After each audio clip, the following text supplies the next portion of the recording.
Hammaga assalomu alaykum. O'g'lim прогулкаga olib chiqishim kerak, shuncha yengil makiyaj qilamiz. Ham yana o'zim haqimdagi nimadirlarni aytib bermoqchiman. Birinchi bo'lib, hamma bizani turmush o'rtog'im bilan alohida yashaydi deb o'ylayotgan yo'q. O'rtoqlar, adajon, oyijongilar bilan birga yashaymiz, katta oilamiz.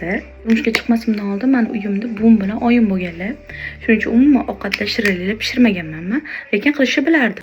Hozir bo'lsa shirinlik qilishni ham zo'r bilaman, ovqatlarga ham juda ham usta bo'lib ketganman. Oldin faqat YouTube kanal yurg'izardim, yaqin-yaqindan boshlab Instagramga yozishni boshladim. Blog yurg'izishni boshlaganda shtativim ham, lampam ham yo'q edi. Lekin men turmush o'rtog'im meni qo'llab-quvvatlab, menga katta lampa bilan shtativ olib berganlar. Yana bitta qiziq narsa, men turmush o'rtog'im ismlari Oybek, meniki Nigora. Suvdan rosa ham qo'rqaman. Imini suvni o'zidan emas, chuqur joyga tushib, cho'kib ketishdan. Shuning uchun haligacha suzishni bilmayman. Keyin ko'pchilik yozibdi, reklama olasizmi deb, ayniqsa YouTube'da men 10 mingta odamim bor deyarli, ozgina qoldi unga ham. Chunki meni ko'proq mamashira tomosha qilishadi, ularga foydali narsa bo'ladigan bo'lsa, albatta reklama qilaman. Mana shu videoni tagida Telegramimni qoldiraman, bemalol yozinglar. Xudo xolisa yaxshi narsa bo'lsa birga ishlaymiz. Meni endi ko'rayotgan bo'lsanglar, obuna bo'lib qo'yishni unutmanglar.